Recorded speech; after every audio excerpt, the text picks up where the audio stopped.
Hi ಎಲ್ರಿಗೂ ನಮಸ್ಕಾರ. So ಇಲ್ಲಿ ಬಂದಿರೋದಕ್ಕೆ ತುಂಬಾ ಥ್ಯಾಂಕ್ಸ್. ಸೊ ಏನ್ ಹೇಳ್ತೀನಿ ಅಂದ್ರೆ ನಾನು ಅವಾಗಲೇ ಇಂಟರ್ವ್ಯೂ ಕೊಡ್ಬೇಕಾದ್ರೆ ಅದೇ ಹೇಳಿದ್ದು. ಈಗ ಸಿನಿಮಾ ಒಂದು ಇಂಜಿನಿಯರಿಂಗ್ ಅಂತ ಕನ್ಸಿಡರ್ ಮಾಡಿದ್ರೆ ಯೂಟ್ಯೂಬ್ ಇನ್ಸ್ಟಾಗ್ರಾಮ್ ಎಲ್ಲ ಒಂಥರ 10th PUC ತರ. ಅಲ್ಲಿ ನಾವು ಸ್ಟೇಟ್ ಟಾಪರ್ಸ್, ಸರಿನಾ? ಏನು ಡೊನೇಷನ್ ಕೊಡ್ದಂಗೆ CET ಮೆರಿಟ್ ಅಲ್ಲಿ ಸೀಟ್ ತಗೊಂಡು ಎಂಟ್ರಿ ಆಗಿದ್ದೀವಿ ಇಂಜಿನಿಯರಿಂಗಿಗೆ.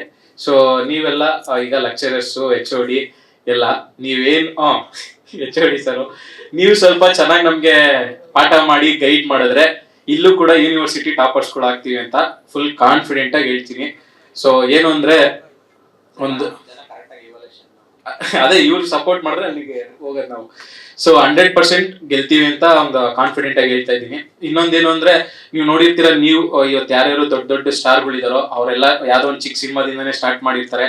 ಆ ಚಿಕ್ಕ ಸಿನಿಮಾ ನೀವು ಯಾವತ್ತೋ ಒಂದು ಸಪೋರ್ಟ್ ಕೊಟ್ಟಿರ್ತೀರಾ, ಅವ್ರನ್ನ ಗೆಲ್ಸ್ಕೊಟ್ಟಿರ್ತೀರಾ. ಅವ್ರಿಗೆ ಗೆಲ್ಸ್ಕೊಟ್ಟಿದ್ ಕಾರಣನೇ ಇವತ್ತೊಂದು ಕಾಂತಾರನೋ, ಇವತ್ತೊಂದು KGF, ಇವತ್ತೊಂದು ಚಾರ್ಲಿನೋ, ಋಷಭವಾನ್, ಆ ತರ ಒಂದು ದೊಡ್ಡ ದೊಡ್ಡ ಸಿನಿಮಾ ಆಗಕ್ಕೆ ಅವತ್ತು ನೀವು ಅವ್ರ ಫಸ್ಟ್ ಸಿನಿಮಾಗಳಲ್ಲಿ ಸಪೋರ್ಟ್ ಮಾಡ್ಕೊಟ್ಟಿರ್ತೀರಾ. ನಾವು ಆ ತರ ಆಲೋಚನೆಗಳನ್ನ ಇಟ್ಕೊಂಡು ಸಿನಿಮಾ ಇಂಡಸ್ಟ್ರಿಗೆ ಬಂದಿರೋದು. ಸೊ ಇವತ್ತು ನೀವೇನೋ ಒಂದು ಚಿಕ್ಕದಾಗ ಸಪೋರ್ಟ್ ಮಾಡಿ ನಮ್ಮನ್ನ ಉಳಿಸ್ಕೊಡಿ ಅಂತ ಕೇಳ್ತಾ ಇರೋದು. ಇಂಡಸ್ಟ್ರಿ ಉಳಿಯಂಗ್ ಮಾಡಿ. ಸಿನಿಮಾ ಅಂತೂ ಇದು ಇಲ್ಲಿ ನಮ್ಮ ಪೊಟೆನ್ಶಿಯಲ್ ಇದೊಂದು ಸಿನಿಮಾ ಅಲ್ಲ, ಇನ್ನ ತುಂಬಾ ಆಸೆಗಳು ಇಟ್ಕೊಂಡು ಸಿನಿಮಾ ಬಗ್ಗೆ ಬಂದಿರೋದು. ನಾನಾಗ್ಲಿ, ಗೌರವ್ ಆಗ್ಲಿ, ಕಾರ್ತಿಕ್ ಆಗ್ಲಿ, ಪಾಯಲ್ ಆಗ್ಲಿ, ಏನೋ ಶೋಕಿಗೋ ಟೈಮ್ ಪಾಸ್ಗೋ ಒಂದಷ್ಟು ದುಡ್ಡು ಮಾಡ್ಕೊಂಡು ಇಲ್ಲಿಂದ ಅದಕ್ಕೆ ಬಂದಿಲ್ಲ ಸರ್. ಸಿನಿಮಾಗೋಸ್ಕರನೇ ಬಂದಿರೋದು. ಈ ಯೂಟ್ಯೂಬ್ ಆಗ್ಲಿ, ಇನ್ಸ್ಟಾಗ್ರಾಮ್ ಆಗ್ಲಿ, ಇದೆಲ್ಲ ಬದುಕೋದಕ್ಕೆ ನಮ್ ಸರ್ವೈವಲೆನ್ಸ್. ನಾವೆಲ್ಲ ಬಡವ್ರ ಮನೆ ಮಕ್ಳು ಎಲ್ರು, ಯಾರು ನಾವೇನ್ ರಿಚ್ ಕಿಡ್ಸ್ ಅಲ್ಲ, ಬಟ್ ನಾವು ಬದುಕ್ಬೇಕಲ್ಲ, ಅದಕ್ಕೋಸ್ಕರ ಯೂಟ್ಯೂಬ್ ಇನ್ಸ್ಟಾಗ್ರಾಮ್ ಎಲ್ಲ ಮಾಡ್ತಾ ಇರೋದು. ನಮ್ಮ ಫುಲ್ ಪ್ಯಾಷನ್ ಇರೋದು ಸಿನಿಮಾ ಮೇಕಿಂಗ್ ಬಗ್ಗೆ. ಸೊ ನೀವು ಸಪೋರ್ಟ್ ಮಾಡಿ ಒಂದೇ ಒಂದು ಚಿಕ್ಕ ಸಕ್ಸಸ್ ಇಲ್ಲಿ ನಮಗೆ ಕೊಡ್ಸಿದ್ರೆ ಇನ್ನ ಒಳ್ಳೊಳ್ಳೆ ರೀತಿ ಸಿನಿಮಾಗಳನ್ನ ಮಾಡ್ತೀವಿ ಅಂತ ಹೇಳ್ತೀನಿ. ಜೊತೆಲಿ ನೀವು ನೋಡಿರ್ತೀರಾ, ಈಗ ತೆಲುಗು ತಮಿಳಲ್ಲಿ ಇದೇ ತರ ಶಾರ್ಟ್ ಫಿಲಂ ಮಾಡಿರೋ ಟೀಮು ಕಲರ್ ಫೋಟೋ ಅಂತ ಒಂದು ಸಿನಿಮಾ ಮಾಡಿ ಸ್ಟೇಟ್ ಅವಾರ್ಡ್ ತಗೊಂಡ್ರು. ಬ್ಲಾಕ್ ಬಸ್ಟರ್ ಸಿನಿಮಾ ಆಗುತ್ತೆ ತೆಲುಗುಲಿ. ಅವರು ಯೂಟ್ಯೂಬ್ ವಿಡಿಯೋಸ್ ಮಾಡ್ತಿದ್ದವ್ರೆ. ಪ್ರದೀಪ್ ರಂಗನಾಥನ್ ತಮಿಳಲ್ಲಿ ಯೂಟ್ಯೂಬ್ ಶಾರ್ಟ್ ಫಿಲಂ ಮಾಡ್ತಿದ್ದವ್ರೆ. ಅವರು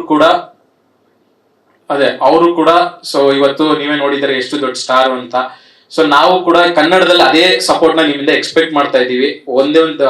ಆ ಒಂದು ಸಪೋರ್ಟ್ ಮಾಡಿದ್ರೆ ನಾವು ಕೂಡ ರೀಚ್ ಆಗ್ತೀವಿ ಅಂತ. ಇನ್ನೊಂದೇನು ಅಂದ್ರೆ ನನ್ ಪರ್ಸನಲ್ ಅಂದ್ರೆ ಸಿನಿಮಾಗ್ ರಿಲೇಟೆಡ್ ಅಲ್ಲ ಇದು. ನನ್ ಏನೋ ಒಂದು ಚಿಕ್ಕ ಕಾಂಟ್ರವರ್ಸಿ ಆಗಿತ್ತು, ಅದ್ ನಿಮ್ಮೆಲ್ರಿಗೂ ಗೊತ್ತು. ಅದು ನಾನು ಮಾಡಿರೋ ತಪ್ಪು ಸರಿನಾ ಅಂತ ನಾನು ಆರ್ಗ್ಯುಮೆಂಟ್ಸೇ ಮಾಡ್ತಿಲ್ಲ. ಫಸ್ಟ್ ಡೇ ಇಂದನೂ ನಾನು ಅದ್ರ ಬಗ್ಗೆ ಸಾರಿ ಕೇಳ್ತಾನೆ ಇದ್ದೀನಿ. ಆದ್ರೂ ಕೂಡ ಅದನ್ನ ಏನು ಕಂಟಿನ್ಯೂ ಮಾಡ್ತಾ ಇದಾರೆ ಅಂತ ನಂಗೆ ಗೊತ್ತಿಲ್ಲ. ಲಾಸ್ಟ್ ಪ್ರೆಸ್ ಮೀಟ್ ಆದಾಗ್ಲೂ ಕೂಡ ಒಂದು ವಿಡಿಯೋನ ಒಂದು ಚಾನಲ್ ಅಲ್ಲಿ, ರೆಪ್ಯೂಟೆಡ್ ಚಾನಲ್, ಜಸ್ಟ್ ಹಾಕಿದ್ದು 2 ಮಿನಿಟ್ಸ್ ಅಲ್ಲಿ ಅಪ್ಲೋಡ್ ಆಗಿದೆ ನನಗೆ ಲಿಂಕ್ ಬಂದಾಗ. ಸೊ ವ್ಯೂಸ್ ಹೋಗಿರೋದು 200-300 ಜನ ನೆಗೆಟಿವ್ ಕಮೆಂಟ್ಸ್ ಮಾಡಿದ್ದಾರೆ. ಸುಧಾಕರ್ ಇವನ್ ಸಿನಿಮಾ ಬರ್ಲಿ, ಸೋಳೆ ಮಗನ್ ಸಿನಿಮಾ ಬರ್ಲಿ, ಅವ್ನ ಅಮ್ಮನ ಇವ್ನ್ ಬರ್ಲಿ, ಇವ್ನು ಹೆಂಗ್ ಬೆಳಿತಾನೆ ನೋಡ್ತೀವಿ ನಾವು ಅಂತ. ಸೊ ನನ್ಗೆ ಒಂದು ಅರ್ಥ ಆಗಿದ್ದೇನೆ ಅಂದ್ರೆ ಅದು ಪೇಯ್ಡ್ ಮಾರ್ಕೆಟಿಂಗ್ ಮಾಡ್ಸಿರೋದು. ಯಾರು ಆಪೋಸಿಟ್ ಇವರು ಮಾರ್ಕೆಟಿಂಗ್ ಮಾಡ್ಸಿರೋದು 100%. 300 ವ್ಯೂ ಹೋಗಿದ್ರೆ 300 ಕಮೆಂಟ್ ಬೀಳುತ್ತಾ ಸರ್? ನಾನು 5 ವರ್ಷದಿಂದ ಸೋಷಿಯಲ್ ಮೀಡಿಯಾದಲ್ಲಿ ಇರೋ ಎಷ್ಟು ವ್ಯೂಸ್ಗೆ ಎಷ್ಟು ಲೈಕ್ಸ್ ಬರುತ್ತೆ, ಎಷ್ಟು ಕಮೆಂಟ್ಸ್ ಬರುತ್ತೆ, ಆರ್ಗ್ಯಾನಿಕ್ ಆಗಿ ಬಂದ್ರೆ ಎಷ್ಟು ಬರುತ್ತೆ ಅಂತ ಗೊತ್ತಿರೋದು. ಸೊ ಯಾವ ಚಾನಲ್ ಅವ್ರು ಹಾಕ್ಸಿದಾರಲ್ಲ, ಅವರು ಮುಂಚೆನೆ ಆ ಟೀಮ್ ಅವ್ರಿಗೆ ಹೇಳಿ ಇವಾಗ ನಾವು ಸುಧಾಕರ್ ವಿಡಿಯೋನ ನಿಮ್ ಬಗ್ಗೆ ಕೇಳಿರೋ ಒಂದು ಕ್ಲಿಪ್ಪಿಂಗ್ಸ್ ನ ಅಪ್ಲೋಡ್ ಮಾಡಿಸ್ತಾ ಇದ್ದೀವಿ. ಸೊ ನೀವು ಅದ್ರ ಅಂತ ಹೇಳಿ ಅವ್ರ ಟೀಮ್ ಅವ್ರಿಗೆ ಕೊಟ್ಟು ನೆಗೆಟಿವ್ ಮಾರ್ಕೆಟಿಂಗ್ ಮಾಡಿಸಿ 200-300 ಕಮೆಂಟ್ 2 ನಿಮಿಷದಲ್ಲಿ ಬೀಳುತ್ತಾ ಸರ್? ಗೌರವ್ದು ವಿಡಿಯೋ ಹಾಕಿದ್ದಾರೆ, ಪಾಯಲ್ದು ವಿಡಿಯೋ ಹಾಕಿದ್ದಾರೆ, ಬರೀ 200-300 ವ್ಯೂಸ್ ಆಗಿದೆ, ಒಂದ್ ಲೈಕ್ ಇಲ್ಲ, ಒಂದ್ ಕಮೆಂಟು ಇಲ್ಲ. ಸುಧಾಕರ್ ವಿಡಿಯೋ ಮಾತ್ರ ಅದೇ 200 ವ್ಯೂಗೆ 250-300 ಕಮೆಂಟ್ ಹೆಂಗ್ ಬಿದ್ಬಿಡುತ್ತೆ? ಆರ್ಗ್ಯಾನಿಕ್ ಆಗಿ ಅದ್ರ ಬೀಳುತ್ತೆ ಸರ್? 300 ಜನ ಕಾಯ್ಕೊಂಡ್ ಕೂತಿರ್ತಾರ. ಸುಧಾಕರ್ದು ಯಾವ್ದೋ ಒಂದು XYZ ಚಾನಲ್ ಅಲ್ಲಿ ವಿಡಿಯೋ ಬರ್ತಾ ಇದೆ, ನಾವು ಟಕ ಅಂತ ಕಮೆಂಟ್ ಹಾಕ್ಬಿಡ್ಬೇಕು? ಹೆಂಗ್ ಬೆಳೆಯುತ್ತೆ ಇಂಡಸ್ಟ್ರಿ ಹೇಳಿ? ನೀವು ಯಾರು ಹೊಸಬ್ರು ನಿಂಗೆ ನೀವು ಬೇಕು ಅಂತಾನೆ ಮಾಡಿದ್ರೆ, ನಾನು ಸಾರಿ ಕೇಳಿದ್ದೀನಲ್ವಾ, ನಾನು ಮಾಡಿರೋ ಅದು ತಪ್ಪು ಅಂತಾನೆ ಕನ್ಸಿಡರ್ ಮಾಡಿದ್ರೆ, ಅದು ತಪ್ಪು ಸರಿನಾ ಅಂತಾನೆ ನಾನು ವಾದಾಡ್ಬೇಕಂದ್ರೆ ಅದಕ್ಕೆ ಸಪ್ರೇಟ್ ಮಾಡ್ಬೋದು. ಬಟ್ ನಾನು ಮಾಡ್ತಾ ಇಲ್ಲ. ಆಯ್ತು, ನಾನು ಚಿಕ್ಕವನು, ಅವ್ರು ದೊಡ್ಡವರು, ನಾನು ಸಾರಿ ಕೇಳ್ಬಿಟ್ಟಿದೀನಿ. ಎಲ್ಲಾ ಸ್ಟೇಜಲ್ಲೂ, ಎಲ್ಲಾ ಇಂಟರ್ವ್ಯೂ ಫಸ್ಟ್ ಕ್ವಶನ್ ಅದೇ, ನಾನು ಫಸ್ಟ್ ಕೇಳೋದೇ ಸಾರಿ. ಅದಾದ್ಮೇಲೆ ಯಾಕೆ ಕಂಟಿನ್ಯೂ ಮಾಡ್ತಾ ಇದೀರಾ? ಒಳ್ಳೆ ಸಿನಿಮಾ ಮಾಡಿದೀವಿ ಸರ್, ಹೇಳ್ತಾ ಇದೀನಲ್ಲ, ತುಂಬಾ ಕಷ್ಟ ಬಿದ್ದು 5 ವರ್ಷ ಶಾರ್ಟ್ ಫಿಲಂ ಮಾಡಿ ಆಮೇಲೆ ನಾವು ಸುಮ್ಮನೆ ಅದೇ ಹೇಳ್ತಿಲ್ವಾ ಸರ್, ಏನು ಕೆಲಸ ಕಾರ್ಯ ಇಲ್ಲದೆ ಬಂದಿರೋದಲ್ಲ. ನಾನು ಒಬ್ಬ ಸ್ಕೂಲ್ ಟಾಪರು, ಕಾಲೇಜ್ ಟಾಪರು, ಇದುವರೆಗೂ ಇಂಜಿನಿಯರಿಂಗ್ ಡಿಗ್ರಿ ಸರ್ಟಿಫಿಕೇಟ್ ಕಲೆಕ್ಟ್ ಮಾಡಿಲ್ಲ. ಯಾಕಂದ್ರೆ ಲೈಫಲ್ಲಿ ಸೆಕೆಂಡ್ ಆಪ್ಷನ್ ಇರಬಾರ್ದು ಸಿನಿಮಾ ಬಿಟ್ರೆ ಅಂತ. ಅಷ್ಟು ಆಸೆಗಳು ಇಟ್ಕೊಂಡು ಸಿನಿಮಾಗೆ ಬಂದಿರೋರು. ನಾವು ಒಬ್ಬ ಲಾರಿ ಗೈಡು ಸರ್. ಆ ತರದ ಫ್ಯಾಮಿಲಿ ಬ್ಯಾಕ್ ಗ್ರೌಂಡ್ ಇಂದ ಬಂದು ಇವತ್ತು ಲಕ್ಷಾಂತರ ಜನ ನಮ್ಮನ್ನ ಫಾಲೋ ಮಾಡ್ತಾರೆ. 1 ಮಿಲಿಯನ್ ನನ್ಗೆ ಸೋಷಿಯಲ್ ಮೀಡಿಯಾದಲ್ಲಿ ಫಾಲೋ ಮಾಡ್ತಾರೆ. ಇಷ್ಟ ಇಲ್ಲದೆ ಮಾಡ್ತಾರ ಸರ್? ಆಮೇಲೆ ಕನ್ನಡ ಸಿನಿಮಾ ವಿರೋಧಿ, ಇವನು ಕನ್ನಡ ವಿರೋಧಿ, ಅದೆಲ್ಲ ಏನ್ ಸರ್ ಚೈಲ್ಡಿಶ್ ಆಗಿ? ಹಂಗೆಲ್ಲ ಇದ್ರೆ ನಾನು ಯಾಕೆ ಸರ್ 10-15 ಜನ ನನ್ನ ಕಾಸಲ್ಲಿ ಕರ್ಕೊಂಡೋಗಿ ಸಿನಿಮಾ ತೋರಿಸ್ತೀನಿ? ದಯವಿಟ್ಟು ಅದೇ ಹೇಳ್ತಿರೋದು, ಅದನ್ನ ಬಿಟ್ಟು ಮುಂದೆ ಬಂದು ಒಂದ್ ಹೆಜ್ಜೆ ಸಪೋರ್ಟ್ ಮಾಡ್ಕೊಡಿ, ಒಳ್ಳೆ ಸಿನಿಮಾ ಮಾಡ್ತೀವಿ ಸರ್. ನೀವು ನಮ್ಮ ಶಾರ್ಟ್ ಫಿಲಮ್ಸ್ ನೋಡಿ ಸರ್. ಇವತ್ತು ಕನ್ನಡ ಇಂಡಸ್ಟ್ರಿ, ಕನ್ನಡ ಯೂಟ್ಯೂಬ್ ಅಂತ ಫೀಲ್ಡ್ ನ ಇದು ಮಾಡಿದ್ದೆ ನಾವು ಸರ್. ಇವರು ಅಮೃತಾಂಜನ್ ಮಾಡಿದ್ರಿಂದನೇ ಸರ್ ಕನ್ನಡದಲ್ಲಿ ಯೂಟ್ಯೂಬರ್ಸ್ ಇವತ್ತು 100 short films, 100 content daily upload ಆಗ್ತಾ ಇದೆ ಅಂದ್ರೆ ಅವತ್ತು ಯಾರು ಮಾಡ್ತಿರ್ಲಿಲ್ಲ ಸರ್, ಇವ್ರು ಮಾಡಿದ್ದು ಸರ್. ಇವ್ರು ಹಿಟ್ ಆಗಿದ ತಕ್ಷಣ ನೆಕ್ಸ್ಟ್ ಶಾರ್ಟ್ ಫಿಲಮ್ 4 ರಿಂದ 5 ಲಕ್ಷ ಖರ್ಚು ಮಾಡಿ ನಾನು ಶಾರ್ಟ್ ಫಿಲಮ್ ಮಾಡಿದೆ ಸರ್. ಅಷ್ಟು ನಾವು ಪ್ಯಾಷನೇಟ್ ಆಗಿ ಸಿನಿಮಾ ಮೇಕಿಂಗ್ ಬಗ್ಗೆ ನಮ್ಗೆ ಇಂಟ್ರೆಸ್ಟ್ ಇದೆ. ಸೊ ದಯವಿಟ್ಟು ನಮ್ಗೆ ಟ್ರೈಲರ್ ರೆಡಿ ಇದೆ ಸರ್.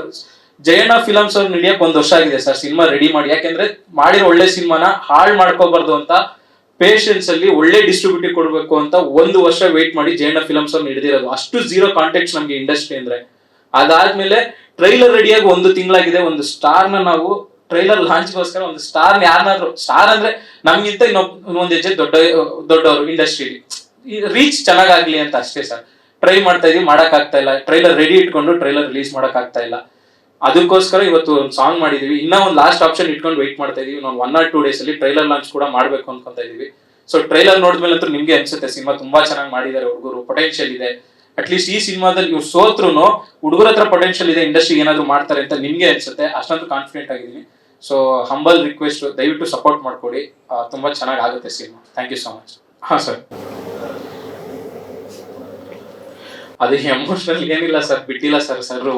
ಅವರು ಮೊದಲೇ ರಿಹರ್ಸಲ್ ಅಲ್ಲಿ ಹೇಳ್ಬಿಟ್ಟಿದ್ರು ನನಗೆ ಮೂಗಲ್ಲೆಲ್ಲ ಗುಣ್ಣೆ, ಅಂದ್ರೆ ರಿಯಲ್ ಆಗಿ ಇವತ್ತು ಯಾರೋ ಒಬ್ಬ ಬಿಕ್ಕಿ ಅಳ್ತಿದ್ದಾಗ ನಿಜವಾಗ್ಲೂ ಅದೆಲ್ಲ ಆಗುತ್ತೆ ಕಣೋ. ಅಂದ್ರೆ ಗೊಣ್ಣೆ ಬರೋದು ಅದೆಲ್ಲ ಒರಿಜಿನಲ್ ಆಗಿ ಆಗುತ್ತೆ. ನನ್ಗೆ ಹಂಗೇ ಬೇಕು ಅಂತ ಆಲ್ಮೋಸ್ಟ್ ಒಂದು 2-3 hours ಶೂಟ್ ಮಾಡಿರೋ ಪೋರ್ಷನ್ಸ್ ಅದು ನಮ್ಗೆ ಹಿಂಗೇ ಬೇಕು ಅಂತ. ಸೊ ನಿಮ್ಗೆ ಹೇಳಿದಂಗೆ ಎಲ್ಲ ಸೀನ್ಸ್ ರಿಹರ್ಸಲ್ಸ್ ಮಾಡಿದೀವಿ sir. Entire cinema 3 months rehearsals ಮಾಡಿದೀವಿ. ದೊಡ್ಡ ಆರ್ಟಿಸ್ಟ್ ಮಾಡಿದ್ರೆ ನವೀನ್ ಸರ್ ಆ ತರದನ್ನ ಮಾಡಿಲ್ಲ, ಬಟ್ ನಾವೆಲ್ಲ ರಿಹರ್ಸಲ್ಸ್ ಮಾಡಿದ್ವಿ. ಅದೆಲ್ಲ ಹಿಂಗೆ ಮಾಡ್ಬೇಕು ಅಂತ ಪ್ಲಾನ್ಡ್ ಆಗೇ ಮಾಡಿರೋದು ಸರ್. ಸಣ್ಣ ಪುಟ್ಟ ತಪ್ಪುಗಳು 100% ಮಾಡಿರ್ತೀವಿ sir. Out of the world cinema ನಾವೇನು ಮಾಡಿಲ್ಲ. ನಾವ್ ಯಾರು ಮಾಡದಿರೋ ಸಿನಿಮಾ ಮಾಡಿಲ್ಲ. ನಾವು ಎಲ್ಲರೂ ಮಾಡೋ ತರ ಸಿನಿಮಾನೇ ಮಾಡಿದೀವಿ. ಬಟ್ ಶಾರ್ಟ್ ಎಂಟರ್ಟೈನ್ಮೆಂಟ್ ಇರುತ್ತೆ. 2 hours ಸಿನಿಮಾ ನೋಡಿದ್ರೆ 1.5 ಗಂಟೆ ನಗ್ತೀರಾ ಸರ್ ಸಿನಿಮಾದಲ್ಲಿ. ಕೆಲವೊಂದು ಯಾವ್ದೋ ಒಂದು ವಿಷಯಗಳಲ್ಲಿ ನಾವು ಮೈನಸ್ ಆಗ್ಬೋದೇನೋ, ಓಕೆ ಇವ್ರಿಗೆ ಈ ಹುಡುಗರಿಗೆ ಈ ಪಾಯಿಂಟ್ ಮಾಡಕ್ ಬಂದಿಲ್ಲ ಅಂತ. But over all cinema 100% entertainment sir.